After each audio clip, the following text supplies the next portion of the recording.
He was called the Great Beast 666, a prophet to some, a heretic to others, and to many, the most wicked man in the world. This is the story of Aleister Crowley, poet, mountaineer, addict, occultist, sexual libertine, and self-proclaimed Antichrist. Born in the Victorian era, yet somehow far ahead and far outside his time, Crowley built a legacy of scandal, mysticism, and myth that still haunts the modern world. His influence stretches from the occult underworld to rock and roll royalty. But who was he really? A genius? A lunatic? Or a man who dared to push the limits of society and self? In this deep dive, we're going beyond the headlines, rumors, and conspiracy theories. We're going to explore his early life, his spiritual awakening, the bizarre rituals he performed, the commune he founded, and the many ways his twisted mythos continues to shape our culture. Welcome to The Odd Index. What you're about to hear isn't just a biography. It's a descent into the mind of the man who believed himself to be the prophet of a new age. Chapter 1. The Birth of the Beast. Edward Alexander Crowley was born on October 12, 1875, in Royal Leamington Spa, England. His family was wealthy, strict, and deeply religious. His father, Edward Crowley, was a preacher for the Plymouth Brethren, an ultra-conservative Christian sect. Crowley's mother started calling him the Beast after his father died, and Aleister began rebelling against his Christian upbringing. It's a nickname that would later become his identity. From an early age, Aleister rebelled. He despised his religious upbringing, resented the oppressive piety of his parents, and was especially disturbed by the idea of sin. He later wrote that he came to see Christianity as a poison, something that crippled the spirit. The death of his father when Aleister was 11 marked a turning point. He began to explore the idea that he could shape his own reality. He experimented with poetry and mountaineering. He learned multiple languages, including Greek and Latin. But most of all, he became obsessed with the esoteric. At Cambridge University, Crowley studied philosophy and was heavily involved in the chess club. Yet it was during these years that his dark fascination with mysticism took root. He explored alchemy, tarot, astrology, and the forbidden books of ancient magicians. It was also here that Edward Alexander Crowley renamed himself Aleister. He believed it better reflected his true magical nature. He wanted a name that would be uniquely his, and one that had power. Soon after, his quest for spiritual knowledge would lead him to one of the most secretive societies in the world, the Hermetic Order of the Golden Dawn. Chapter 2. The Golden Dawn. By the late 1890s, Aleister Crowley was no longer just a curious young man dabbling in mysticism. He was on a mission to tear through the veil that separates the mundane from the divine, and it was in London that he discovered the doorway to a world of hidden knowledge, the Hermetic Order of the Golden Dawn. The Golden Dawn was more than a secret society. It was a hub of occult experimentation, attracting artists, intellectuals, and mystics of all kinds. Founded in 1888, it blended ceremonial magic, Hermetic Kabbalah, alchemy, Rosicrucianism, and elements of Eastern mysticism. It promised access to secret wisdom that had supposedly been passed down since the days of ancient Egypt. For Crowley, this was heaven. He applied and was initiated into the order in 1898. At first, he was just a neophyte, undergoing elaborate initiation rituals and memorizing complex magical systems. But Crowley was a fast learner and dangerously ambitious. He quickly rose through the ranks. In the Golden Dawn, advancement came through mastering various magical grades, each representing a deeper understanding of mystical knowledge. Crowley consumed everything: the writings of Eliphaz Levi, the symbols of the Kabbalah, and the Enochian magic system of John Dee. He began conducting his own rituals, experimenting with summoning angels and demons and invoking spirits using ancient languages and detailed sigils. His goal wasn't merely to observe the supernatural, but to control it. But not everyone in the Golden Dawn was thrilled with Crowley's presence. His open bisexuality, heavy drug use, and egotism made him a pariah among some of the more conservative members. Even W.B. Yeats, the famous Irish poet and an active member of the order, despised him. Yeats allegedly referred to Crowley as a lout and a black magician. The feeling was mutual. The power struggle within the Golden Dawn soon reached a boiling point. Crowley aligned himself with one of the co-founders, Samuel Little MacGregor Mathers, who had a falling out with the rest of the group's leadership. Mathers promoted Crowley rapidly, even granting him access to the inner order known as the Second Order, which many believed held the most powerful magical secrets. In 1900, the conflict erupted when Crowley attempted to forcibly take over the Golden Dawn's London temple. Dressed in full Highland regalia and armed with a ceremonial dagger, Crowley tried to enter the temple to assert his authority. He was physically barred by other members and humiliated. This public failure marked the beginning of the end for his involvement with the Golden Dawn. But for Crowley, the rejection only fueled his conviction. If the Golden Dawn wouldn't recognize his power, he would build his own magical empire. He began developing his own system of ceremonial magic, drawing from what he'd learned in the Golden Dawn, but also injecting his own personal experiences, interpretations, and beliefs. He believed magic should not be bound by dusty traditions or secrecy. For him, it was about will, pure, unfiltered, and divine. This belief would soon crystallize into what he called magic with a K, to distinguish it from mere stage illusions. In his book, Magic in Theory and Practice, Crowley defined it as the science and art of causing change to occur in conformity with will. It wasn't just about casting spells. It was about shaping the world according to one's true self. And to do that, one had to discover one's true will, a kind of spiritual DNA that defined your unique destiny. Crowley believed most people lived enslaved by social expectations, religious dogma, and personal weakness. True magic meant breaking free, and that required rituals, symbolism, discipline, and sometimes total destruction of one's former self. His early experiments with invocation, meditation, and visualization evolved into complex ceremonies involving sex, blood, and psychedelic substances. While others in the occult world whispered about power, Crowley shouted it into the abyss. He began working with spirits he believed were ancient intelligences, gods, angels, and daemons. One of the first major rituals he undertook was the Abramelin operation, a 6-month rite meant to contact one's holy guardian angel. He performed it in a rented house near Loch Ness in Scotland. But he didn't finish it. He was distracted by women, mountaineering, and other magical pursuits. Some occultists believe that abandoning the Abramelin ritual prematurely opened him up to chaotic spiritual forces that haunted him the rest of his life. Still, he pushed forward. From this point on, Crowley began signing his letters and writings with various esoteric titles: the Great Beast, 666, to Megatherion, and Frater Perdurabo, meaning, I shall endure to the end. And endure, he did. Despite exile from the Golden Dawn, criticism from the press, and alienation from the British elite, Crowley pressed deeper into occult territory than anyone before him. What began in secret temples was now becoming something much larger: a new religion, a cosmic revelation.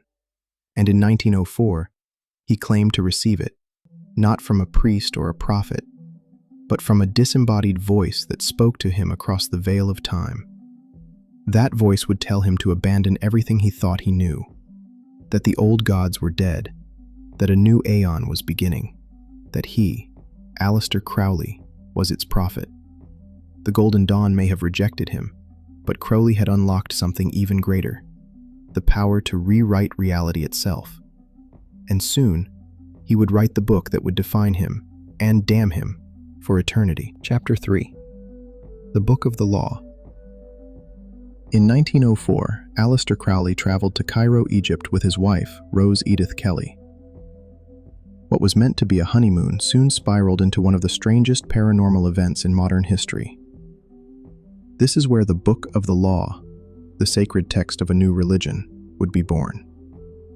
It began with Rose entering trances and telling Crowley that they were waiting for him. Who were they? Spirits? Gods? Ancient intelligences? Crowley wasn't sure. But Rose insisted that he make contact. She led him to the Egyptian god Horus, or more precisely, to a specific stele in the Cairo Museum, Stele 666. A coincidence? Maybe. But for Crowley, it was fate. On April 8th, 9th, and 10th of that year, at exactly noon, Crowley sat down in his hotel room with a pen and paper. What happened next, he claimed, was pure transmission. A voice, not his own, spoke from the corner of the room. It called itself Iwas. This being dictated the text that would become known as Liber al vel Legis, or the Book of the Law. The central message: "Do what thou wilt shall be the whole of the law." This was the foundation of a new era, the Aeon of Horus. According to Crowley, humanity had passed through two previous eons: the Aeon of Isis, marked by nature and goddess worship, and the Aeon of Osiris, dominated by patriarchy, guilt, and sacrificial religion. Now came Horus, the child god, symbolizing individualism, rebellion, and the dawn of a new spiritual consciousness. It sounded revolutionary, but it also sounded dangerous. Crowley didn't write the Book of the Law, he received it, or so he said. And yet, even he didn't understand it fully at first. He actually set it aside for years, unsure what to make of its cryptic verses, violent imagery, and godlike commands. Only later would he realize this book was meant to reshape not only his life, but the destiny of the world. This marked the birth of Thelema, a spiritual system that blends Eastern mysticism, Western esotericism, and raw, unapologetic self-determination. Its core idea? Every person has a true will, a divine purpose or path that they must discover and follow, no matter how chaotic, carnal, or controversial it may be. Crowley saw himself not just as a magician anymore, but as a prophet, a new Moses, a new Muhammad, except this prophet wasn't preaching peace. He was preaching liberation through will, through power, through breaking the chains of conformity and fear. From then on, Crowley styled himself as the High Priest of Thelema. He republished the Book of the Law, penned commentaries on it, and began crafting a religion around its ideas. He built rituals, wrote poetry, and developed magical practices designed to help followers awaken to their own true wills. One of the strangest aspects of the book? It predicted war. Global war. In passages that some later interpreted as eerily prophetic, it described the destruction of the old order and the rise of chaos. And what came just 10 years later? World War I. But for Crowley, this wasn't tragedy. It was confirmation. The Aeon of Horus had arrived. The old gods were dying. The new world was being born in fire. He wrote, "The slaves shall serve." This wasn't just philosophy. It was a cosmic sorting. Crowley believed that those who failed to discover their true will were spiritual slaves. Only those who embraced the law of Thelema would rise. Needless to say, this philosophy didn't sit well with the mainstream. In an era where church and empire still held sway, Crowley's message of self-deification sounded like madness, or blasphemy, or both. But the oddest thing? Crowley didn't seem to care. He embraced the role of heretic, of monster, of myth. He wanted the world to either kneel or recoil. And in the decades that followed, he would work tirelessly to make Thelema not just a footnote in history, but a living, breathing system of magic and meaning. Chapter 4, The Abbey of Thelema. After proclaiming the dawn of a new aeon, Aleister Crowley knew he needed more than books and rituals. He needed a temple, a real-world nexus of magic, philosophy, and experience. In 1920, he found it on the sun-soaked island of Sicily, in the small coastal town of Cefalù. There, he established what would become one of the most controversial spiritual communes in modern history. the Abbey of Thelema. The name echoed both the sacred and the rebellious. Inspired by Rabelais' fictional abbey in Gargantua and Pantagruel, Crowley envisioned a community where residents lived only by one rule: do what thou wilt shall be the whole of the law. No hierarchy, no oppression, just freedom, absolute and terrifying. But this wasn't a summer retreat.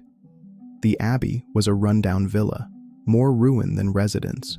Inside, Crowley painted the walls with erotic murals, Egyptian gods, demonic figures, and cryptic symbols. Ritual chambers were decorated with blood-red curtains, mirrors, and magical tools. The place looked like the fever dream of a Victorian occultist, which is exactly what it was. The residents, a rotating cast of devoted followers, lost souls, artists, and seekers of the forbidden. Crowley functioned as high priest, guru, and psychological experimenter. Days at the abbey were filled with meditation, chanting, sex magic rituals, drug use, and writing. Crowley called it a spiritual laboratory, but many called it a cult. Crowley's methods were extreme. He pushed his followers to the edge, physically, emotionally, spiritually. He believed that only by confronting and annihilating your ego could you truly discover your true will. That meant confronting fear, shame, lust, addiction, and sometimes madness. He encouraged sexual rituals. He used drugs as sacraments. He believed in sacred transgression, the idea that spiritual growth required tearing down all conventional boundaries. One of the most infamous events involved a young Englishman named Raoul Loveday. A devoted follower, Loveday took part in many of the abbey's rituals. But in 1923, he suddenly fell ill, reportedly after drinking from a contaminated stream near the property. Others claimed it was from a bizarre ritual involving the consumption of cat's blood. He died shortly after. His wife, Betty May, known as a bohemian socialite in London, returned to England and went straight to the press. Her sensationalist accounts of orgies, black magic, and animal sacrifice exploded across British tabloids. Headlines branded Crowley the wickedest man in the world, and the British government took notice. Mussolini's regime, under pressure from the British and uneasy about the abbey's strange reputation, expelled Crowley from Italy. The abbey was shut down. Its walls, still stained with ritual and excess, were abandoned to decay. But Crowley's exile didn't break him. If anything, it confirmed his belief that the old world was terrified of the new truths he was bringing into it. In a bizarre way, the abbey had fulfilled its purpose. It was never meant to last. It was a crucible, a place of transformation, trauma, and revelation. Crowley believed the seeds of Thelema had been sown, and yet, as his physical health began to decline and his financial situation worsened, Crowley's influence began to shift from the world of ritual to the world of legend. In the decades to come, whispers of what happened at the abbey would grow into full-blown myths. Some claimed dark spirits still haunted the site. Others said Crowley had opened portals that could never be closed. Whatever the truth, the Abbey of Thelema became a symbol, not just of Crowley's ambition, but of the razor-thin line between spiritual enlightenment and personal madness. Chapter 5: Crowley's End. By the mid-1920s, the great beast was worn thin. Decades of transgression, travel, scandal, and ritual had taken a toll. Crowley, once the stormbringer of spiritual revolution, was now drifting, financially broken, and physically ravaged by drug addiction. His exile from Italy marked the beginning of a downward spiral. He wandered through France, Germany, and back to England, but the mystique that once drew followers was fading. Even his most devoted acolytes began to fall away.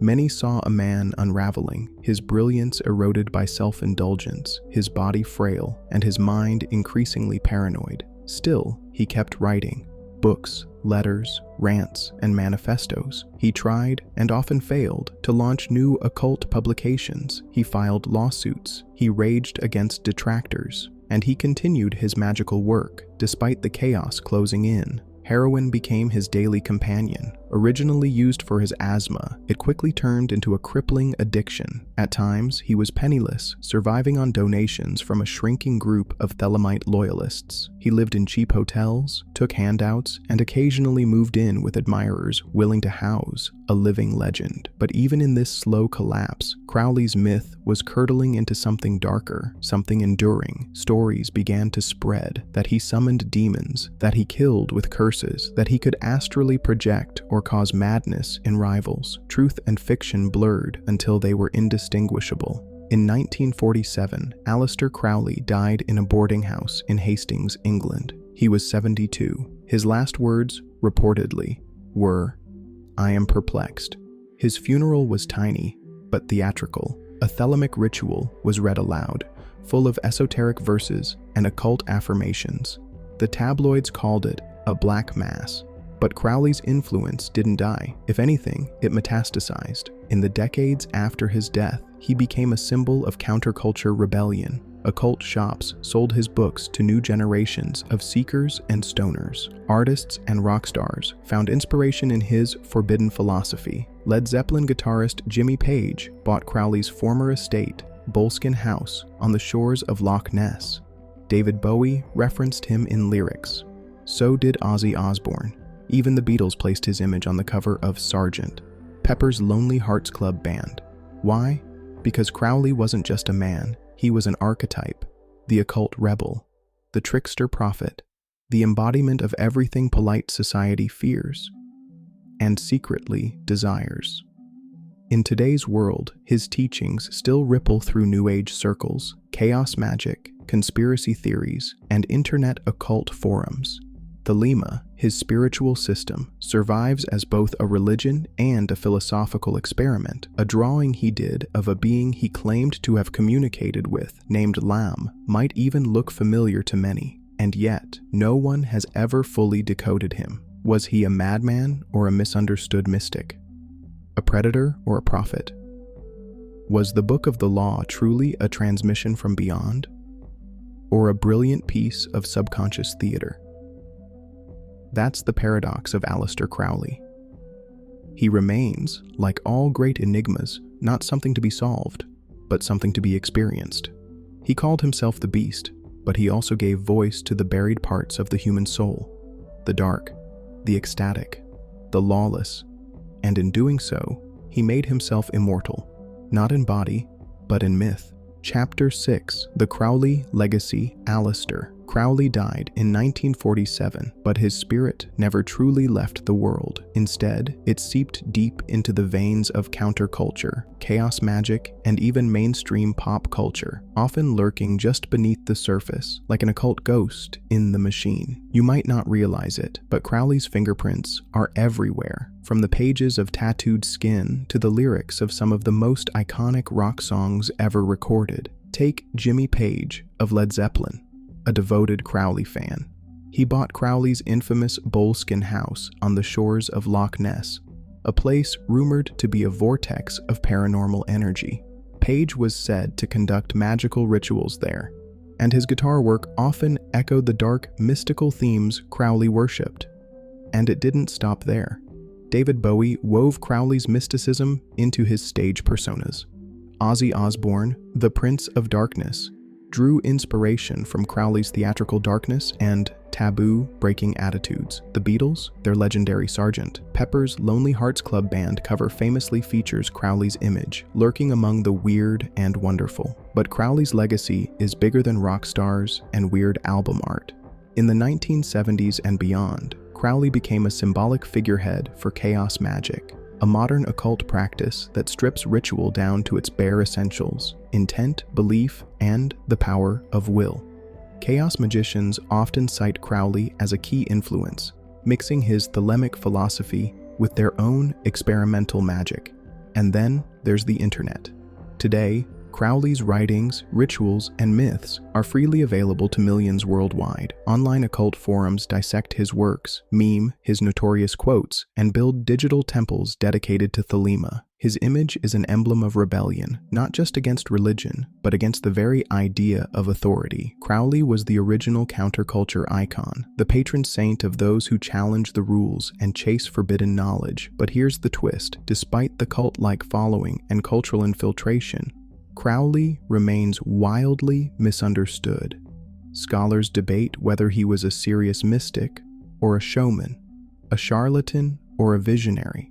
His writings are cryptic, often contradictory. His life story is a mess of excess and brilliance. And yet, that messy complexity is exactly why people are still obsessed with him. In many ways, Aleister Crowley embodies a timeless paradox: the urge to break free from the cage of social norms, balanced against the chaos such freedom invites. Whether you see him as a villain, a hero, or something in between, one thing's clear: Crowley's shadow still stretches long over our culture. So next time you hear a haunting guitar riff or see a strange symbol glowing in the night, remember, the beast lives on, not in flesh, but in the spirit of rebellion and mystery. Thanks for watching this deep dive into the life and legacy of Aleister Crowley. If you enjoyed this, hit like and subscribe and comment with what you'd like to see the next deep dive look into.